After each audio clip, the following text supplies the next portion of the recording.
Hello everyone, this is Ddumba Gerald. I'm a conservationist from Uganda. It's my pleasure to be here and to share with you something that is really important to us as conservationists, and as we move in this world trying to do a lot of things to create a change and create a future that we really want, but especially to save our motherland. So the topic I'm going to be speaking about or sharing with you today, sometimes when we doing a lot that we do there, at some point when we feel like, we are overwhelmed and it seems like it's just too much on our back. And if you check within our teams and the people we work with, so sometimes you as the vision bearer, at some point you tend to get a feel that you're left alone, and at that point you get a lot of questions. Some of them might be draining the strength out of you. Others might be questions that are going to help you to stand up and then you move forward. Others might demotivate you, and but then the truth is that we must continue. So today I'm sharing with you something that I went through, and then what I did to overcome. And the topic is about gathering strength and synergies to continue set mission in time when it seems you alone. It's true that at some time you feel like you are alone in the struggle. So the people that you trusted with maybe responsibilities or with certain roles, or the people that you expected to support you, or the people that you supported, you expect that they will be always on your back to recommend you here and there, championing your campaigns, and they're not doing so as you expected. So at that time, many times it seems like you alone the struggle was having. So I'll share with you one story. There is this brother of mine who seemed so passionate and interested in the new organization that had just innovated. But then at some point he disappeared. After the progress that he expected maybe was not seen. Because I remember at some point we're trying to find out how do we make organization really active, how do we make organization impactful. And then at some point responded to email saying that if we are to make organization so impactful and then reach a big coverage, we must set up structures like offices, like must own maybe a home, or we should have those projects that are really have funds with permanent employees or permanent workers, and then with that we should be able to reach a bigger coverage and then make a bigger. But then I say to him, we are a team, we are trying to volunteer and make a change that we want to make. And whatever we want to make, it's us to drive it. Whatever we want to achieve and whatever we want to put on ground in our organization, it's us to make it. And it takes everybody's involvement, hard work, commitment, sacrifice, to make sure that we get and reach where we want to live. So after saying that, after some time we started having some planning meetings, and then at some point this brother of mine disappeared, but I trusted him so much. So at that time, I felt like I'm left alone. So if you ask me a question, did I stop? No, I didn't stop. Another time when I felt like I was around. This time we are going to launch Single Money Single Trip project, and this was my project for Coalition World Ambassadorship during 2019.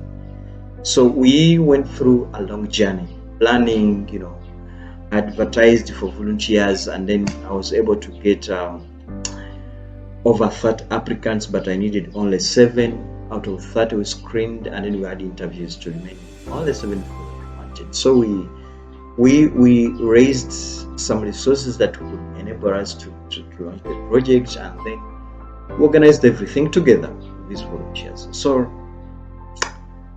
here comes the day for launching the project. So I was in town, doing a lot, printing t-shirts, and then putting all these materials to make sure that the volunteers, they feel like they are in the thing, and feel like they are really so involved, and then they feel that togetherness. So a day after, I started getting sorry messages from volunteers. Hey, I will not make it tomorrow. I said, okay, it's okay, we shall push on with those who will be available. All morning, around 8 a.m., the event was supposed to start at 2 p.m. I received another sorry from other 3 of them. They're like, sorry, we tied up, we can't make it to. But then remember, these ones who are breaking off, they had responsibilities to do on the event launching, because everybody has a role, and we're supposed to do something, okay, to play our role according to our titles, according to our responsibilities on the project. We're supposed to do our role that day. So by 11, I was only remaining with one volunteer who was still telling me that he's coming over to join me as we launch Single Money Single Trip. At noon, noon, Freddie told me, you know what, I can't make it to the event. We're organizing to go to the field with my boss here. So out of 7, one and a half hours to go to the event, another one is telling me, please, I can't make it. I sat down, and then I started thinking how I'm going to conduct the event, how I'm going to convince the children, the students, that I told that we have over 5 volunteers are going to be coming over to join you as we launch our project. So how am I going to face them, and how am I going to conduct all the line of activities, how I'm going to play the roles of all 5 people who were coming to be with me at the launch. Those 2 scenarios. One, when my brother, whom I trusted to work with my organization, disappeared. And then 2, when volunteers who were supposed to turn up to launch Single Money Single Trip project never turned up. I felt alone, and I felt that my energy was just drawn down. I felt like at some point that maybe maybe I can't continue. But then, after some time, I asked myself, if I don't do it, who's going to do what I'm doing? And out of many youth and many thousands and 10,000s of the youth in the South County, that community of mine, who's doing what I'm doing, I found that there was no one. No one was doing the conservation work that I'm doing, the charitable work that I'm doing. So something told me, inside me, Gerald, you have to continue. However much those people are not there, you have to continue. So, how did I gather the strength and synergies to continue? Here, I'll tell you some key things or key ways that I used. I'll encourage you always, always ask yourself, why are you doing what you're doing? And, try to look around the people around you and ask, how many are doing what you're doing? Among your friends, among your peers, how many are doing what you're doing? And, why is it that you are the one who is doing what you're doing at the time? You will get many answers, but for me, the answer that really helped me to build the energy was one. I'm chosen by God to do what I'm doing. So naturally, some of us, we are just chosen to serve, and we're just chosen to do what many cannot do. Because if you just look also back in your communities, how many of those people are doing the conservation work that you're doing? How many are doing it with the zeal that you have? And why is it that you're the one who is doing that? Because many of them have received much higher education than you have. Many of them, they have got better trainings. Many of them, they have got PhDs. Many of them, they are well placed in resources, in networks where they can get all the resources they need to do. Ministers and, many people are well placed, but they are not doing what you're doing. So why is it that you are the one who's doing what you're doing? So my answer that helped me to build my energies and synergies to continue doing what I'm doing. I'm chosen to make this earth a better place, and I'm just chosen by God to do what I'm doing. So if I don't do that, nobody's going to do it.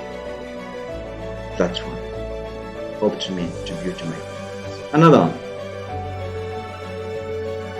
Sometimes we do these things out of passion.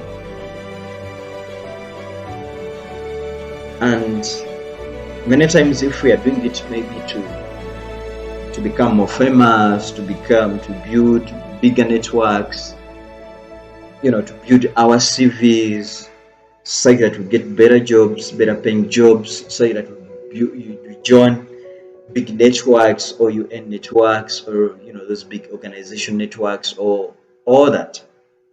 Those ones are there, but something that is going to help us or help you build your energies is when you follow your passion. If you find that in the reasons why you're doing what you're doing, you find that you have a reason that I want to build a big network, I want to earn more money, I want to get a better job that pays me more money, I want to meet famous friends, just for that, I would advise you to rethink and find that exact passion that really lies in you. Ask yourself, if money wasn't the problem, what is that thing that you would do every day without getting tired? So if you find that, you might have a list of it. If you find that, if it's conservation, is it birds? Are they trees? Are they animals? Are they dealing with indigenous, people? Is it, engaging children? So what's that specific thing that really takes your passion? And you love to do that every day without getting tired and without being paid. So if you get that, even if you feel like alone when everybody has left you, trust me, you always find a reason to continue. You always find that clear reason to have the strength to move. I said, follow your passion. It will help you with that. Number 3. Sometimes when you would do these things and surrounded with people who don't think the same way you think people don't have the same passion that you have. Sometimes your energies will be drained down, and at some point your passions and your ideas may be lost in the air. So look for like-minded people. Like-minded people. It's possible. Sometimes if just imagine if you're thinking about something which is really great, which has got the potential of changing the world, and you don't open it up to anybody, or you don't take action, and you just stay within your room, you never realize what you're thinking about. But if you think about something that is really interesting and share it with somebody, or you do something about it, and by doing something about it, you try to engage more people, you find that these people will always add something on your plan, or advise you here and there. But then these people, if they don't have the like mind like you do, 80% they will always drain your energies down. So look for like-minded people. Let's use possible networks. Twitter. Join a number of fellowships. It's an opportunity, it's a pressure that we're part of Coalition World. For me, things have benefited from Coalition World, and then the network I've joined, and then the way Coalition World has been able to connect me to the global network, the global conservation family. I cannot tell you all. But if you link yourself to like-minded people, trust me, you always have that strength, and then you always have a platform where you can build synergies to continue with your missions. The fourth, partnerships. I would always encourage you to invest in partnerships. See, all what we do, conservation and humanitarian work, is always a journey that we are journeying to. Many of us, we have goals, big goals and timely goals, but all these are just on the journey. So we are walking, but at some point we don't know the end point. So it's a journey. You find that what you're doing right now, you are inspired by somebody who was doing what you're doing. 100 years and thousands of years back, people have been doing what we are doing, but those people are not existing right now. So along the journey, there are a number of stakeholders who are doing something related to what you're doing. So if there are those people within your community, within your networks, and partnerships are really very important. So I will always encourage you to invest in them. And because these partnerships, most of the times you have shared goals, so they will not always allow their partner to sing when they are watching. So if you have really a very good network with your partnerships, most of the times you find that there will be a point, and there will be always a way to build the synergies, and always keep your track on the mission, and then you keep your moving. So I will encourage you, invest in partnerships, reach out to them. This is something which is really so serious to us as we are conservationists. Gaining partnerships is not something which is really so simple. But then we can take our time, reach out to these people. You can just reach them out individually. You can go to their inbox, tell what you want to do and why you want to do it and what you want to achieve. Be clear. People are always there to work with us. So let's reach out to them. let's invest in partnerships.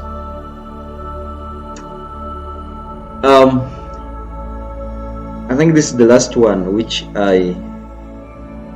has always been inspiring me all the time. You find that fresh ideas, and people are always looking for ideas, good ideas that can take the world. And the target age always between 12, 13, 15 years up to around 25. That is the target age. What do I mean here?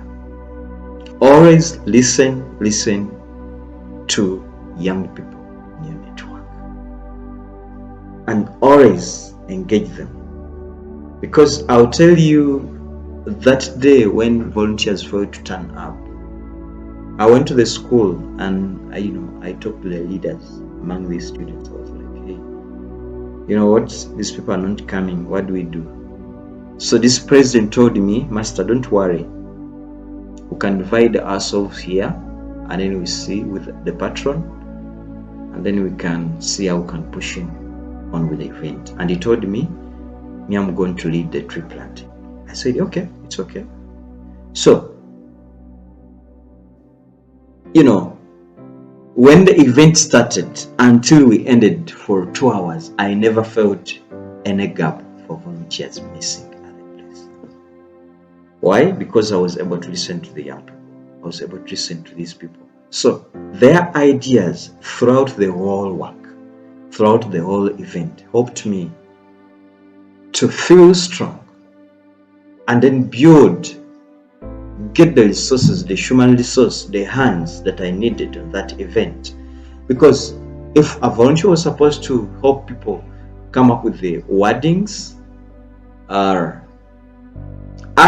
engaged the club patron to do that, and then I just gave them the manuals, the mark pens, and then by the end of the day, she was able to do it.